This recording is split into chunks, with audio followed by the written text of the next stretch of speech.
if he gave us, like he's the software omniscient king of these herbs, right? So he knew that this is my body taking eat, drink my blood. Right, he knew that that's what he was. It's difficult to translate. But yet he gave it anyway. What do you think of that?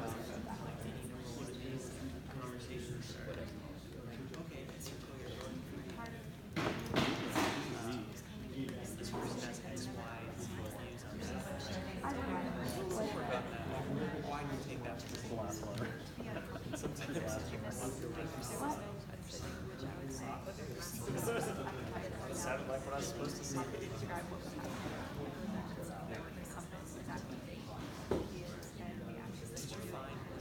She played the clip of the guy who was helping with the survey. It was like the beginning of the video.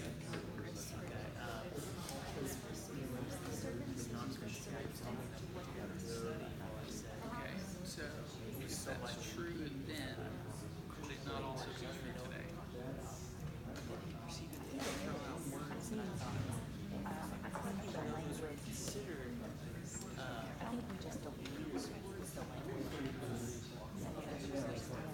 Let's come back. We just realized there was a little PowerPoint glitch, and I missed that middle one, which you guys noticed. Walk in their shoes, understand their story and not your conclusion. And I think that there's the skill and the gift of empathy is there. And I used to think I couldn't have empathy with somebody if I hadn't experienced what they experienced, because I was like, that's actually sympathy if I actually feel for them.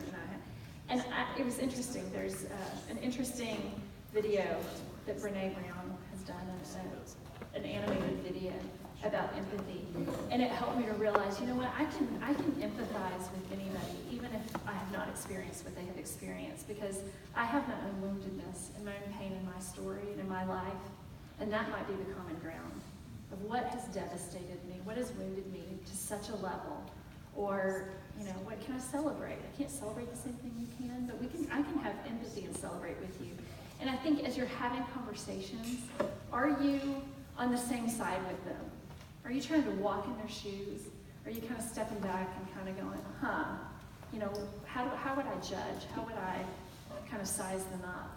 And I think as we're having conversations with people, we should maybe step back from sizing up and try to walk in their shoes a little bit more. So we had a great conversation over here too, in the question on the hot topics. I think sometimes we think we should stay away from the hot topics. And I think on that one, it's interesting because I think those hot topics, people get really passionate about those, don't they? There's a lot of emotion involved. And I think even at that level, can we start asking questions and understand where the emotion comes from?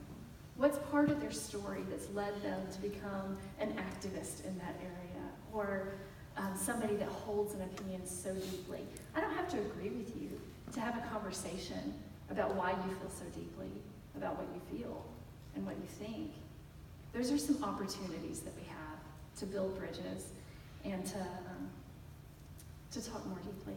I bet you've shared some interesting things at your table. Does anybody want to share what you shared with your table, or any insights or thoughts or things that you've seen success in?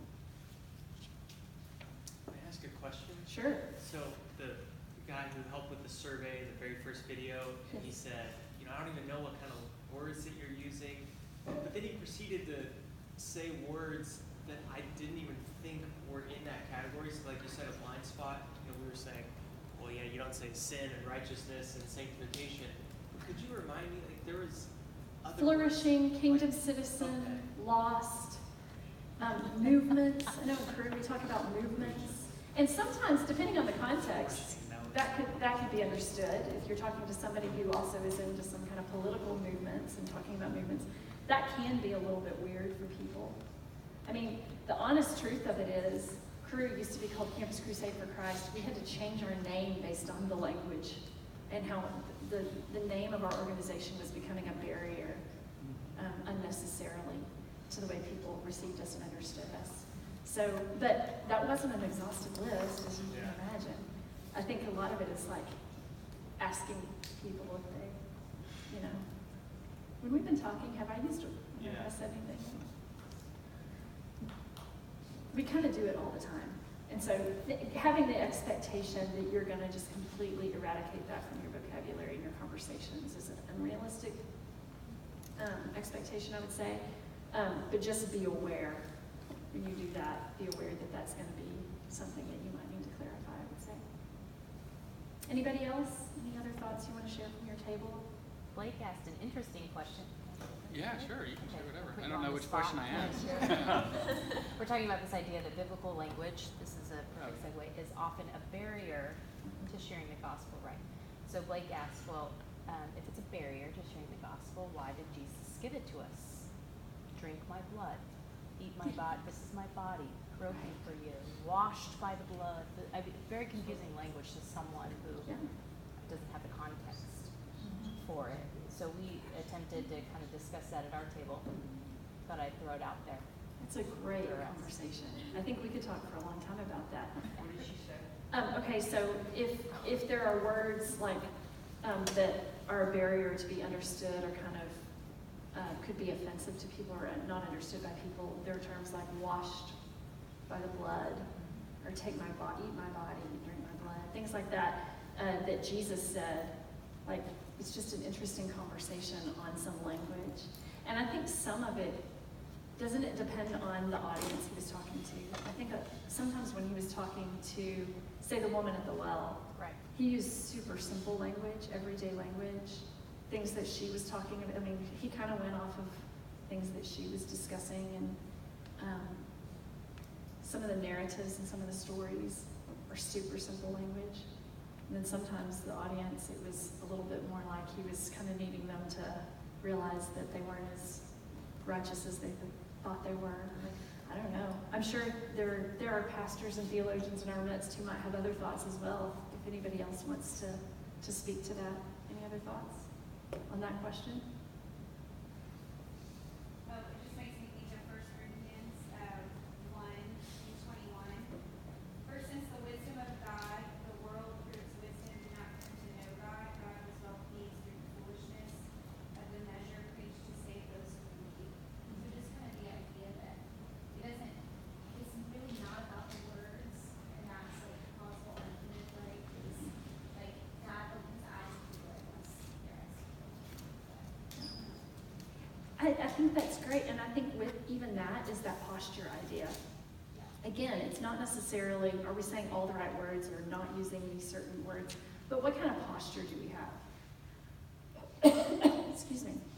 And as we're talking to a person, I think the heart and the posture behind it, of course the concepts, we want them to be doctrinally sound, we want them to be based in scripture and true, but I think sometimes we can paralyze ourselves a little bit too much. We're thinking we have to say it perfectly, and that verse reminds us that's not what it's about. Next, we're going to have Gary and Carrie Run come up, and they're going to give us, I think, what you've all been waiting for. This is the moment. Honestly, as I've spent time and as I've listened to Gary and Carrie give this part of the workshop several times, it has been so practically helpful to me in informing how I have these conversations. And some of those times when I'm like, I just don't know how to get started, or I don't know what to say, this has been very practically helpful. It doesn't mean that they're going to tell you exactly how to, and you'll have all you need to have every conversation that you want to have for the rest of your life. But there are some starting places, and you'll learn on your own and be able to share that journey with one another as you go.